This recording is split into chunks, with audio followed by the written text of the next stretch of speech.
Hello, my name is Mariel Loro and welcome to my reflective analysis video.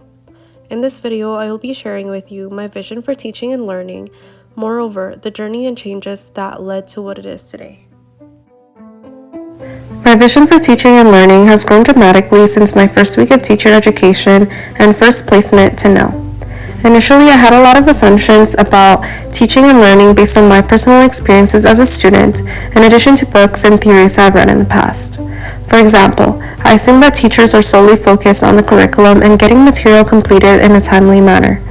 Of course, this was based on my personal experiences as a student. However, Paulo Freire's work on the banking concept of education also supports this assumption through the way he described the current state of education to be suffering from narration sickness or focus on just providing content to students.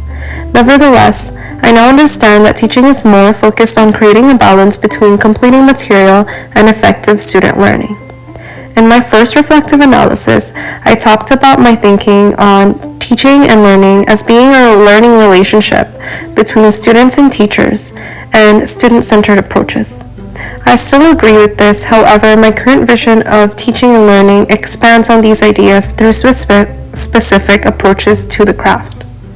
Today, my vision for teaching and learning is based on getting to know my students in order to create an effective learning environment through strategic planning, instruction, classroom management, and assessment. As I am getting to know my students, it is important that I make the learning environment as adaptable, accommodating, and accessible as possible.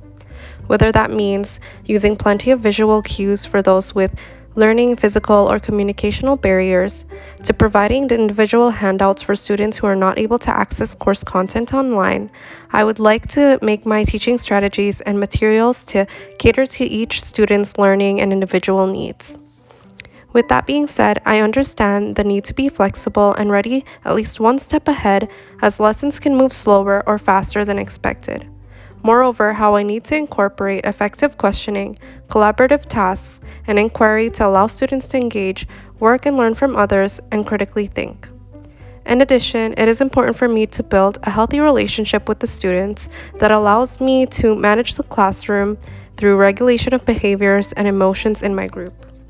Nevertheless, using effective methods of assessment in the right place and time will allow me to provide feedback and guide the students towards their success and feel confident in their learning. As you can see, the education and practicum experiences I've had so far have shifted my thinking on teaching and learning. As a part of my educational experience, I've had the opportunity to explore the standards of practice in the teaching profession and ethical standards for the teaching profession. They completely go against my initial assumptions and instead draw focus to the factors that contribute to student success. I have demonstrated the standards of practice in my first field experience through my professional knowledge and practices to get to know each student individually and knowing how to praise them for strengths and strengthen their weaknesses. I did this by assessing my students and reflecting on the outcome and reactions from my lessons. Subsequently, I adapted my lesson planning and delivery according to the needs of my students. Through this, I experienced leadership through taking initiative and ongoing growth as a professional and individual. On the other hand, I find that I've met the ethical standards through the extra time that I spent with students individually. This helped me form a connection between myself and the students, and most importantly, this connection was based on trust, respect, and integrity to upholding morals. I felt this through the way that the students expressed their feelings about me leaving on my last day. Now this concludes my reflective analysis. I hope you enjoyed this video and thank you for watching. Bye.